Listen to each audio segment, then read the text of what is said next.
hermano Germán con su familia. Yo les bendiga. Amén. Todas las personas que están aquí con nosotros, que nos visitan, son bienvenidos. Vamos a abrir la escritura en el libro de Deuteronomio, capítulo 28, Salmo, Levítico, Números, no, el Génesis, Éxodo, Levítico, Número y Deuteronomio. Deuteronomio, capítulo 28.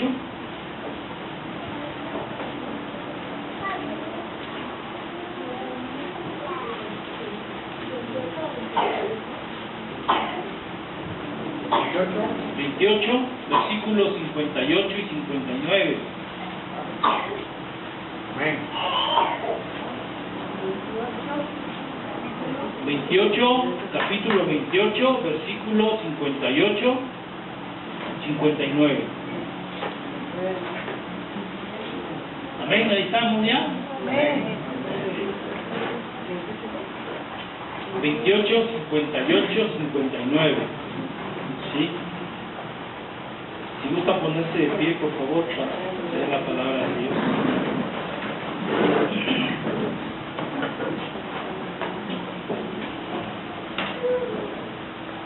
Así dice la palabra del Señor, hermanos.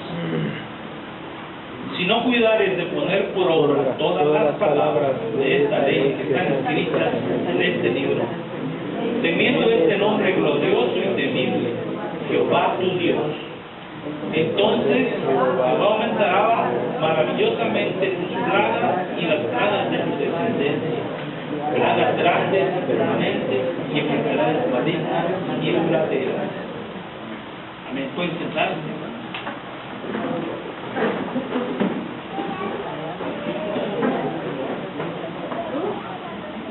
Se llama la ley de Dios.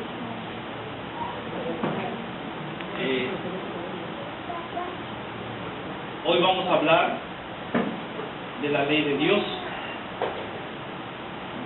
porque debe quedar bien entendido y bien claro este día para nosotros el motivo de la Santa Cena. ¿Sí? Entonces el mandato del pueblo de Moisés para el pueblo de Israel era poner por obra las palabras de la ley. Poner por obra la ley. Y si no se ponía por obra esta ley, entonces había una consecuencia. Y la consecuencia pues era que se iba a padecer enfermedades, pestes y bueno, muchas desgracias para el pueblo de Dios. Pero siempre es importante saber, ¿verdad?, de qué es lo que se trata cuando hablamos de algo, que es una ley. Aquí tenemos una licenciada, no sé si alguien más por ahí sea licenciado. ¿No?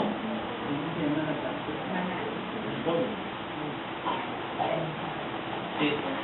Entonces, una ley es una norma que contiene estatutos que rigen a un país, rigen a una sociedad, a una organización, ¿sí? Y nosotros vivimos conforme a leyes aquí en esta tierra. El medio jurídico también tiene ley, ¿verdad? Y esta ley está dada por una autoridad, y esta autoridad obliga a una persona a cumplir algo de acuerdo a lo que dice la ley.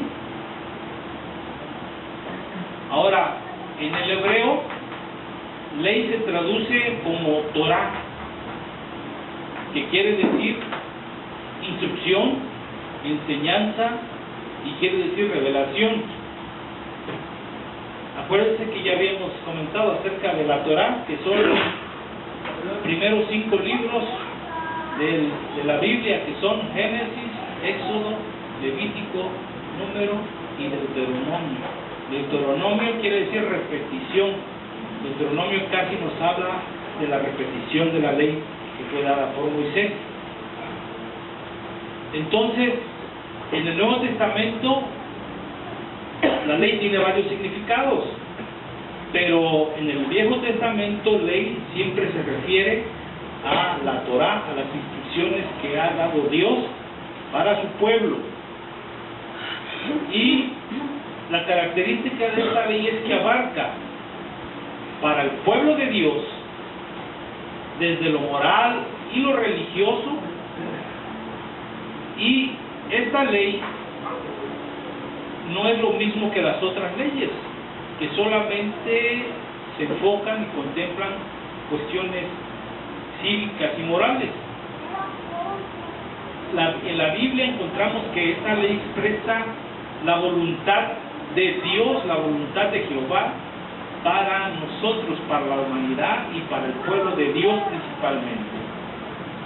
Y dice la palabra que esta ley está escrita en el corazón de los hombres. Cierto, esta ley la tenemos escrita en el corazón de los hombres. Todos tenemos la ley escrita en nuestros corazones. Pero, como tenemos libre albedrío, nosotros sabemos si la cumplimos o no la cumplimos, ¿verdad? O sea que está al deseo de la persona el querer cumplir la ley o no cumplirla. Por ejemplo, en el Génesis tenemos referencia de esto. El cumplimiento de la ley, aunque no había sido todavía editada o no había sido dada a Moisés, el patriarca Abraham la cumplió. Vamos a ver Génesis 26:5. Génesis 26:5. Amén. Sí.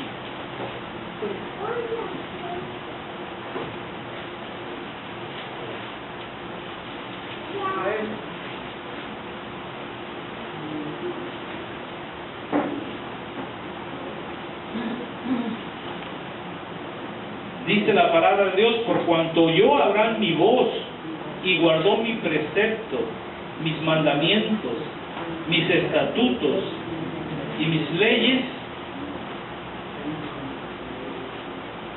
habitó pues, ¿cómo dice?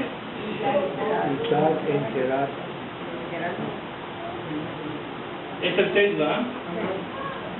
Por cuanto, pues la cita nada más el 5, por cuanto yo Abraham mi voz y guardó mis preceptos, mis mandamientos, mis estatutos y mis leyes, ¿verdad? Entonces vemos que Abraham, sin conocer la ley escrita en tablas o en rollos, él guardó la ley y los preceptos de Dios. ¿Por qué? Porque la ley de Jehová estaba escrita en su corazón y era temeroso de Dios. Por otro lado, también nos damos cuenta que Dios ha establecido una relación muy personal con el pueblo de Dios por medio de su ley, mostrando siempre por medio de sus sacerdotes, sus profetas, cuál era la voluntad que él tenía para con ellos. A ver, Malaquías 2, 5 y 7. Malaquías 2, 5 y 7. Antes de empezar el Nuevo Testamento está Malaquías. Sí. Malaquías, ¿qué pasa? 2, 5 y 7.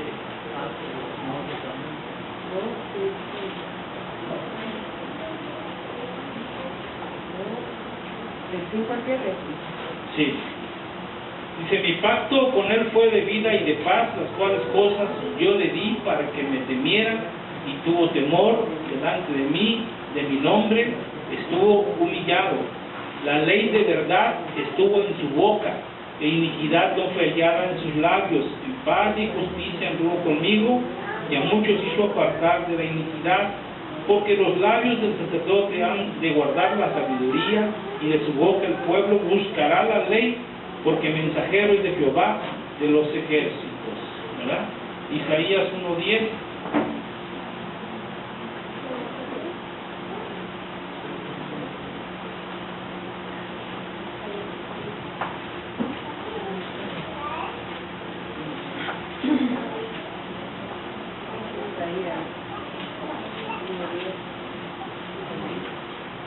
Isaías 1:10 dice: príncipes de Sodoma, oíd la palabra de Jehová, escuchad la ley de nuestro Dios, pueblo de Gomorra. ¿Sí? Entonces, de la ley en sí se desprende la revelación de Dios a Moisés en el monte Sinaí y de las revelaciones que le siguieron mientras él pastoreaba al pueblo de Israel. Entonces decimos que Dios estableció un pacto con su pueblo por medio de la ley basada en la obediencia a esa ley. La obediencia, el amor y la fe está demandada también en esta ley y confirma la fe del que ha sido redimido, como nosotros hemos sido redimidos. Cuando somos redimidos, confirmamos la ley, estamos mostrando el resultado de la ley de Cristo en nuestra vida, ¿sí? Y lo mostramos como por medio de nuestra conducta, por medio de nuestro culto en comunión con nuestros hermanos, que es muy importante, ¿verdad? Y así estamos cumpliendo también nosotros la ley de Cristo, ¿verdad? También la ley nos revela lo que desagrada a Dios, es decir, lo que debemos evitar hacer para no interrumpir la relación que tenemos con Dios. Entonces nosotros debemos observar siempre las reglas que el Señor ha puesto y que ha establecido para todos nosotros. Recientemente dimos el curso de evangelización, el cual se basa precisamente en eso, en confrontar al hombre con la ley de Dios, con los mandamientos de Dios, porque ¿quién puede actarse o quién puede decir que cumple toda la ley? Nadie, ¿verdad? Porque dice la palabra de Dios que por medio de la ley nadie se justifica, ¿verdad?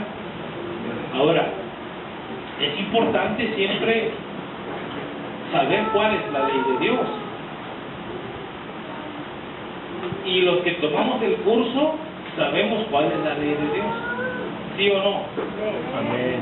Los 10 mandamientos los conocemos, ¿nos acordamos de ellos? ¿Sí? Todos nos acordamos de los 10 mandamientos, sabemos lo que Dios nos está mandando hacer y no hacer, ¿sí lo sabemos?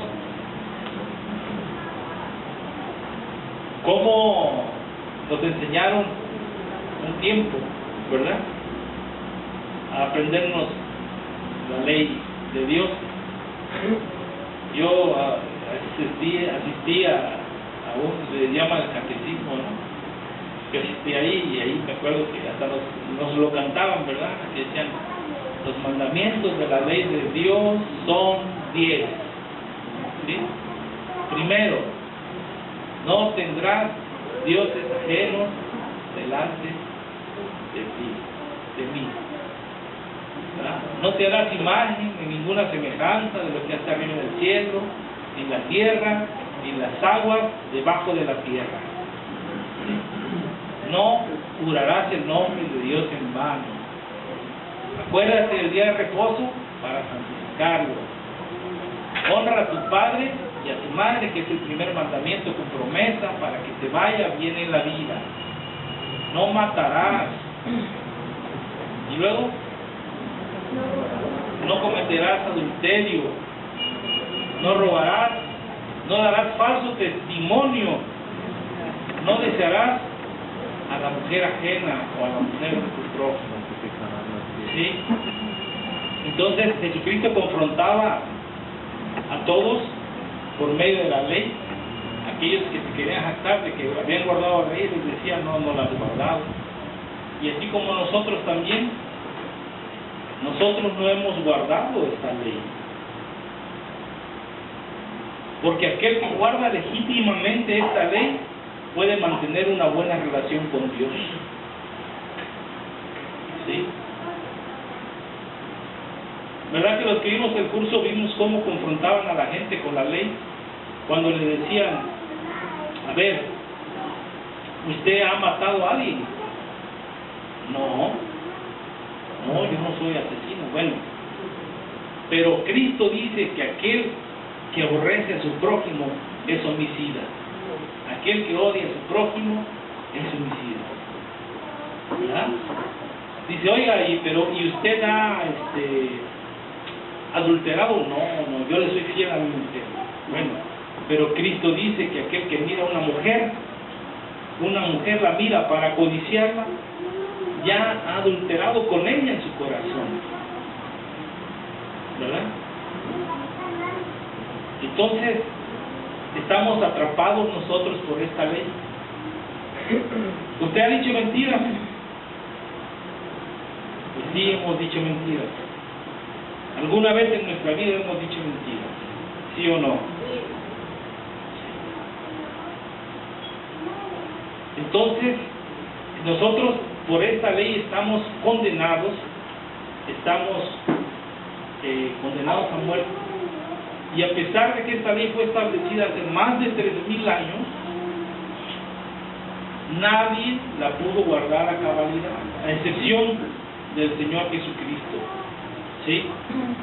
Por lo que Dios tuvo que instituir sacrificios de animales, ¿sí? Para que el animal, cuando fuera sacrificado, pagara por la culpa del pueblo.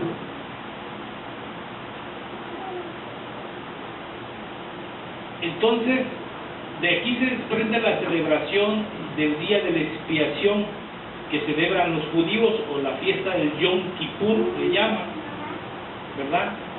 Y este día es la conmemoración del perdón, del día del perdón, del arrepentimiento, y es considerado el día más santo y más solemne del año.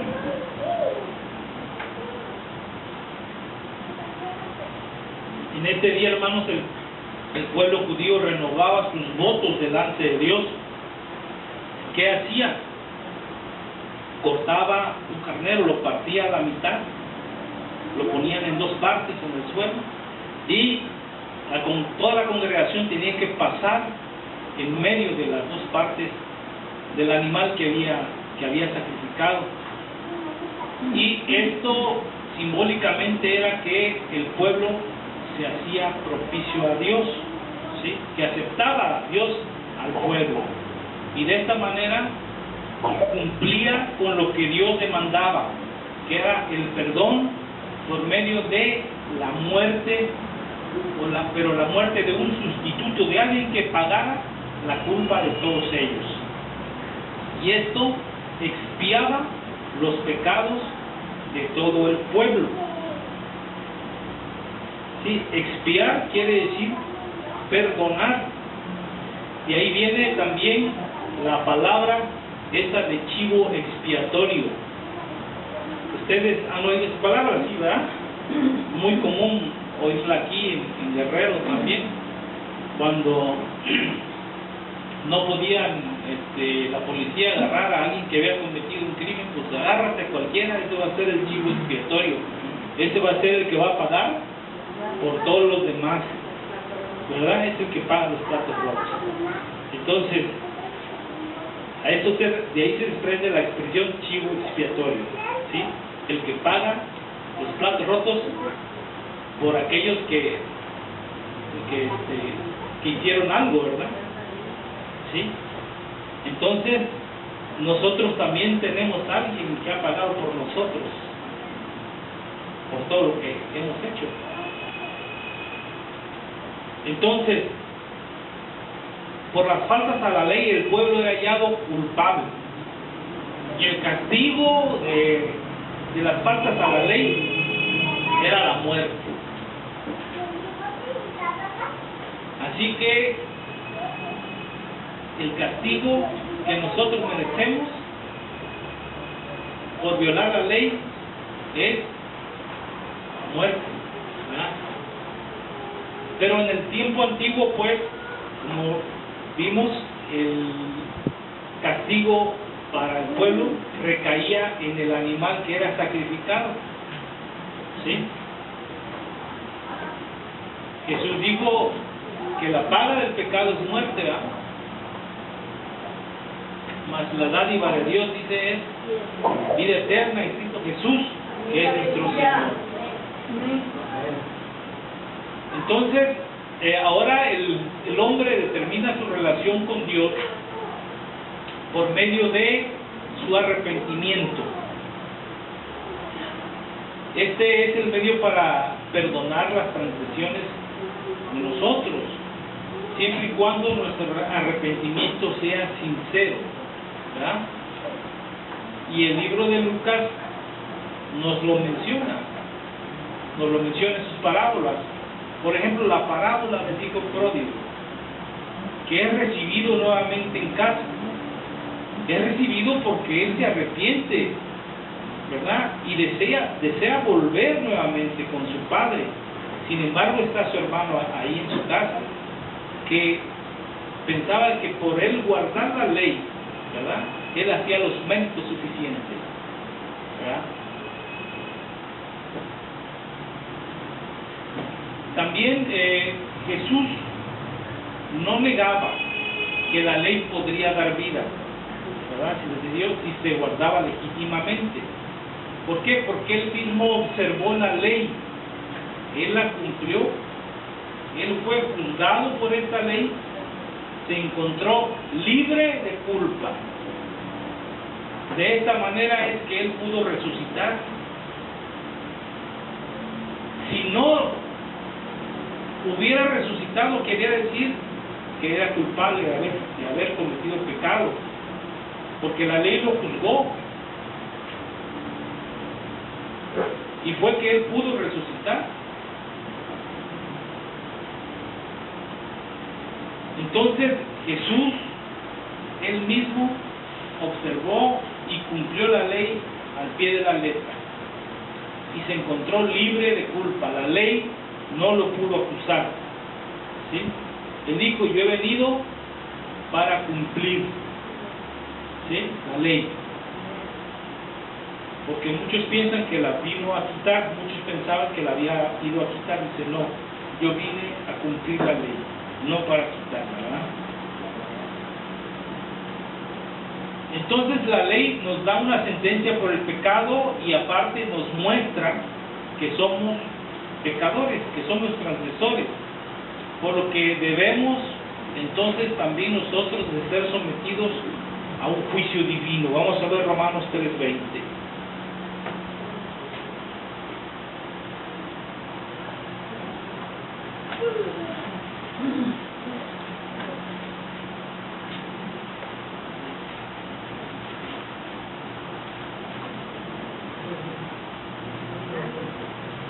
Romanos 3:20.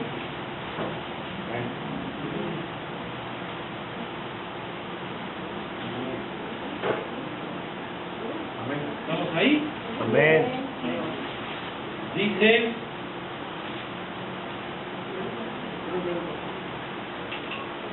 ya que por las obras de la ley ningún ser humano será justificado delante de él, porque por medio de la ley es el conocimiento del pecado, ¿sí? Entonces, por medio de la ley sabemos cuál es el pecado, y la ley también fue el ayo, dice Pablo, fue el ayo para llevarnos a Jesucristo.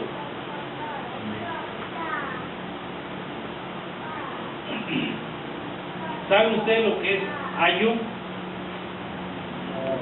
¿Sí? Bueno, ayo es una persona que se encarga de educar y de cuidar a los hijos. En aquel tiempo en Israel se utilizaban ayos o ayas también, lo que vendría siendo una nana, ¿sí? Entonces ella era encargada de educar a los niños, de enseñarles las cuestiones religiosas, de cómo deberían de comportarse, ¿sí?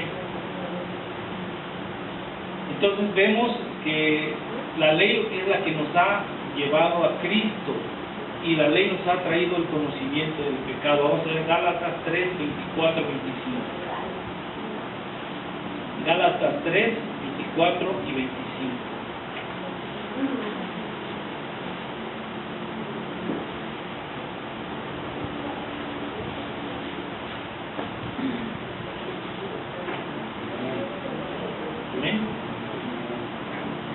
De manera que la ley ha sido nuestro ayo para llevarnos a Cristo, al fin de que fuésemos justificados por la fe.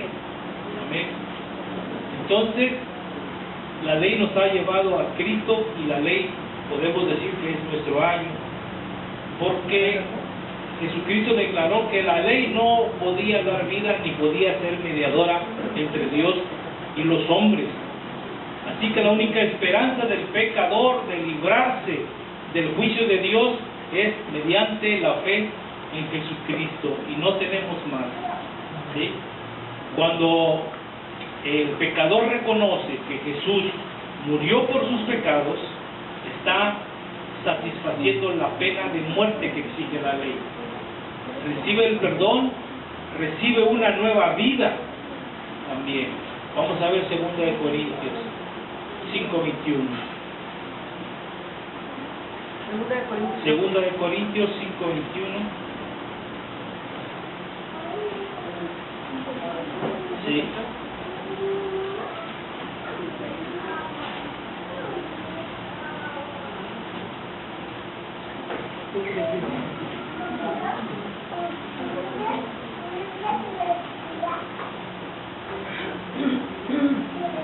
Segunda de Corintios 5:21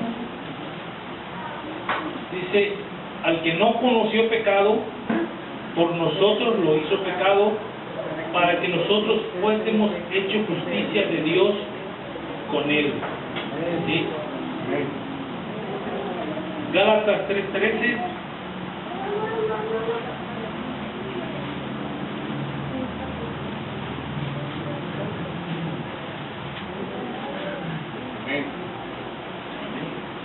Gálatas 3:13. Cristo nos redimió de la maldición de la ley, hecho por nosotros maldición, porque está escrito: maldito todo aquel que es colgado en un madero. Entonces el Señor Jesucristo es el que nos ha librado de la maldición de la ley, que era la muerte, ¿sí?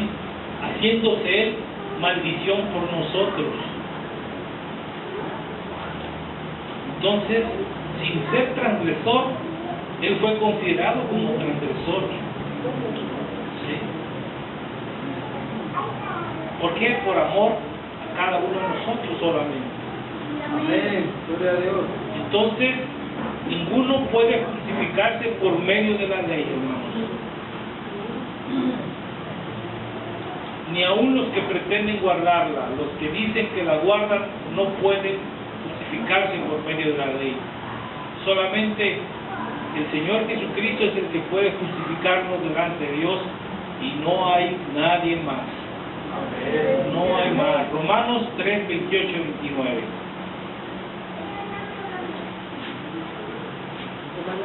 Romanos 3, 28 y 29.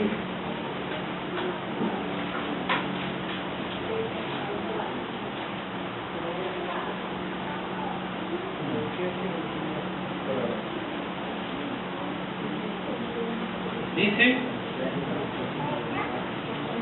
concluimos pues que el hombre es justificado por fe sin las obras de la ley. ¿Es Dios solamente Dios de los judíos? No, es también de los gentiles, ciertamente también de los gentiles. ¿Sí? Entonces, ni los judíos, ni los gentiles pueden ser justificados por las obras de la ley, sino solamente por medio de Jesucristo. Amén. Entonces, solamente solamente por medio de nuestra fe, por medio de nuestro amor y de nuestra obediencia al Señor Jesucristo es como podemos justificarnos delante del Padre. El pueblo de Israel estableció un pacto con el Señor, un antiguo pacto, que fue por medio de la ley. Y de la misma manera Jesús estableció un nuevo pacto con los hombres por medio de su sacrificio.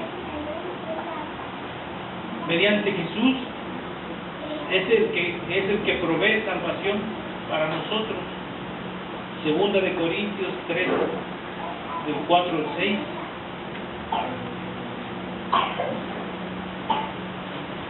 Seguro de Corintios 3, 4 y 6.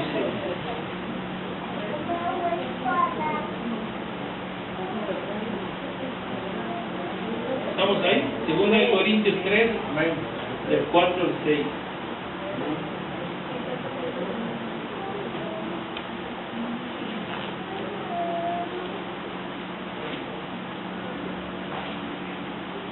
Tengo una Biblia nueva, por eso me cuesta trabajo. Dice, y tal confianza tenemos mediante Cristo para con Dios, no que seamos competentes por nosotros mismos para pensar algo como de nosotros mismos, sino que nuestra competencia proviene de Dios, el cual asimismo nos hizo ministros competentes de un nuevo pacto, no de la letra, sino del Espíritu, porque la letra mata, mas el Espíritu vivifica. Amén. Entonces, hemos sido hechos nosotros mejores cristianos, por decir algo, mediante el pacto de Jesús. ¿Sí? Y no hay forma de que alguien pueda agradar a Dios si no es por medio de Jesucristo. Por donde le busquen, hermanos, por donde le quieran encontrar, nadie les va a acercar a Dios, solamente Jesús. Ni Krishna, ni Buda, ni Confucio, ni qué otros dioses puede haber.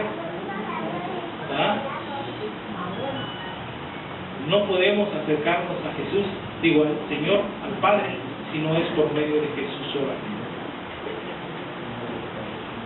Entonces hoy, hermanos, recordamos precisamente ese sacrificio que Jesús hizo por nosotros.